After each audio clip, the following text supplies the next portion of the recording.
A gente conversa agora com o ex-ministro Ciro Gomes. Ex-ministro, boa noite, muito bem-vindo de volta aqui ao Expresso. Mona Lisa falando, o senhor me ouve bem? Eu lhe ouço bem, Mona Lisa. Boa noite a você, boa noite ao Caio e a toda a tropa aí da CNN. Muito bom. Montanha-russa, hein? Grandes emoções para o dia. A nossa tropa da informação. Ah, meu Deus do céu, não tem um dia normal, mas vamos lá.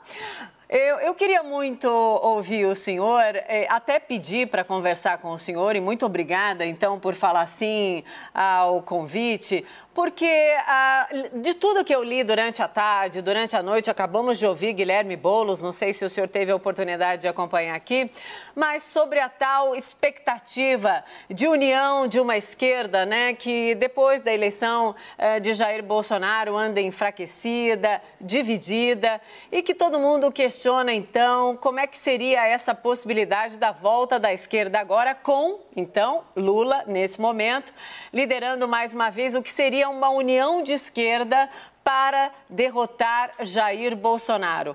Quero ouvi-lo sobre essa expectativa ou essa possibilidade. Mona Lisa, os políticos só pensam naquilo, né? É uma coisa impressionante. E eu sempre procurei manter uma certa distância desse vício, né? Embora seja um político já muito vivido e muito experiente. Então é com essa vivência e essa experiência que eu vou lhe responder. Nesse momento, nós temos uma coisa concreta acontecendo, que quem me acompanha, não é, viu que eu estou falando isso desde 2016. É que o Sérgio Moro comportou-se como parte arbitrária no processo do Lula, o tempo inteiro. O que é chocante para um velho cultivo, um amante do direito como eu, é que o ministro Fachin, que teve sob suas mãos, e o Supremo, essa evidência das aberrações do Sérgio Moro, só tenha visto para resolver o problema 4 anos depois. Entrementes, o processo político brasileiro foi alterado. É sempre justo que a gente imagine que o Lula e sua Grey considerem que o Lula ia ganhar as eleições. Não é verdade, mas eles consideram, e é justo que considerem. Não é? E 4 anos depois, o Lula amargou um não sei quanto tempo de cadeia, vai para uma obviedade. Tudo era nulo. Coisa que eu estou dizendo que aconteceria há muitos anos, e eu não falo isso senão para dar uma palavra de tranquilidade às pessoas. Isso é uma constatação jurídica, mas um pouquinho de ponderação, se você me permitir, me interrompa se eu estiver sendo extenso. Se eu estiver sendo extenso, me interrompa. O Lula não foi declarado inocente nesse momento. O que o ministro Fachin fez, de forma exótica, dado que volta a um assunto que houvera sido examinado muitas vezes, interrompe a suspeição que estava também muito procrastinada para ser examinada, e o que parece ser uma censura, na verdade, é uma tentativa de proteger o Sérgio Moro e a sua obra arbitrária na Lava Jato. O que é que faz o ministro Fachin? O ministro Fachin diz que a instância de Curitiba não era legítima para examinar, não era o juiz natural, e transfere todo o processo para a Justiça Federal do Distrito Federal. E diz que a Justiça Federal do Distrito Federal informe aos seus telespectadores, especialmente aos meus amigos, companheiros do PT, que precisam entender o que está acontecendo, para além desta justa alegria que estão sentindo por essa justiça que se faz ao Lula, não porque ele seja um inocente, porque não é mesmo, mas porque foi perseguido por arbitrariedade do Sérgio Moro. Então, repare, ele diz, o ministro Fachin, no despacho, que o novo juiz, que vai ser sorteado amanhã no Distrito Federal, pode validar tudo o que aconteceu em Curitiba ou não. Ou seja, se o juiz validar tudo o que aconteceu, ele vai ser sentenciado de novo.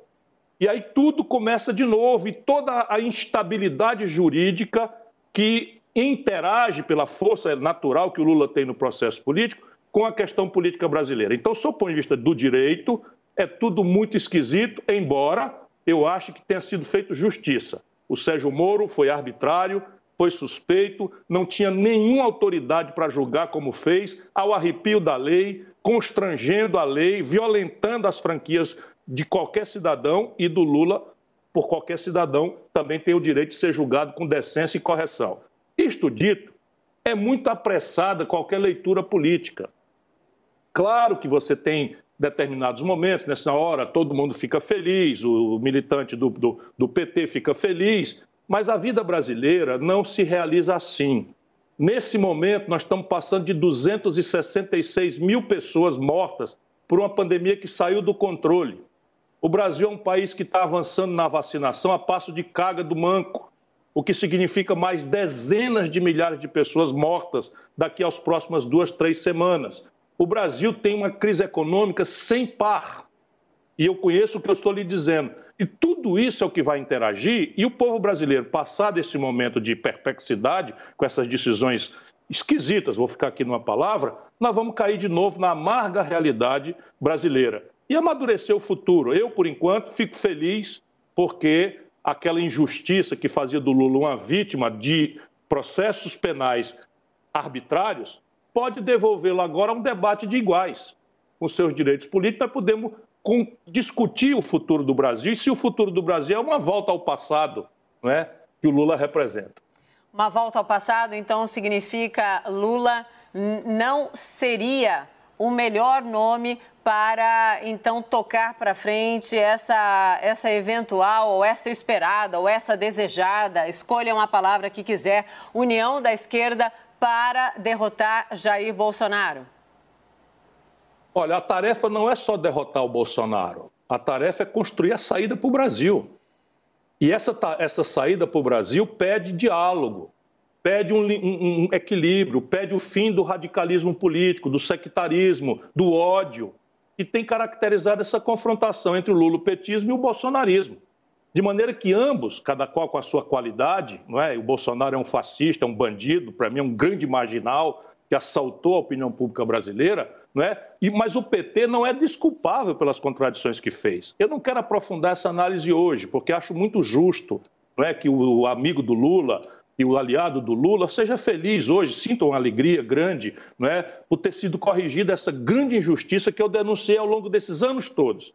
Portanto, o processo é nulo e o Lula tem devolvido os seus direitos políticos. Isso eu acho bom para o Brasil.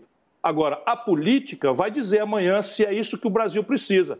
E eu acho muito improvável, muito mesmo improvável, que a sociedade brasileira queira repetir em 2022 aquela confrontação odienta, sectária, radicalizada, né, que marcou a divisão da nação brasileira em 2018. Ministro, pergunta agora do Caio Junqueira. Vamos lá, Caio. Ciro, boa noite. Vou insistir um pouco nesse tema. Eu mandei à tarde aqui, nas repercussões da decisão do Fachin, para um correligionário seu, da executiva do PDT, influente. Não vou falar quem é, só se o senhor insistir. Mas eu mandei a seguinte pergunta para ele, está aqui no meu WhatsApp. Acha que Lula candidato, Ciro não sai candidato? E ele me respondeu, Ciro sai candidato de todo jeito. É isso? Essa é a tarefa que o partido quer de mim e é a tarefa que eu estou disposto a cumprir. Entretanto, eu tenho que ter clareza de que o momento agora, volto a lhe dizer, não é de discutir o efeito político eleitoral dessa decisão esquisita, por assim dizer, que surpreendeu até os advogados do Lula. Essa é uma decisão que vai ter desdobramentos graves ainda sob o ponto de vista do direito. Será que o Supremo Tribunal Federal, pelo seu colegiado, vai achar razoável que todas as suas decisões que examinaram especificamente a questão do juízo natural ser em Curitiba, em todos os processos que envolveram o Lula, será que o Supremo Tribunal Federal vai entender que essa decisão esquisita, embora tenha corrigido uma injustiça que foi o comportamento arbitrário do Sérgio Moro, vai se estender também a todos os réus da Lava Jato? Nós estamos falando aqui de Eduardo Cunha, nós estamos falando aqui de Gedel Vieira Lima, nós estamos falando aqui de 110 anos de prisão do Sérgio Cabral. Isso para ficar do Palocci, que é um réu confesso que devolveu 100 milhões de reais. Infelizmente, isso tudo vai vir agora. E o juízo natural que será sorteado amanhã vai ser ágil? Vai convalidar decisões de Curitiba? Não vai convalidar decisões de Curitiba? O país vai continuar, 2021, no meio da pior crise econômica, da pior crise sanitária, da pior crise de saúde pública, de ter sido transformado num pária internacional? Nós vamos o país inteiro continuar na ponta dos pés, dependendo da judicialização da política em questões tão graves e centrais, em nome de quê? Essa é a grande questão. Eu me sinto obrigado, embora queira comemorar com todos os amigos que consideram que o direito prevaleceu, que o Lula foi vítima. Isso não é uma coisa que eu estou dizendo hoje. Eu disse, eu vou inundar minhas redes sociais com uma montanha de depoimentos em que eu anunciava esse dia. Cansei de estar preparado para ele. Portanto, eu estou com esse equilíbrio, essa serenidade e esse distanciamento, porque eu sabia que ia acontecer. Só não sabia que ia ser de uma forma tão exótica quanto foi.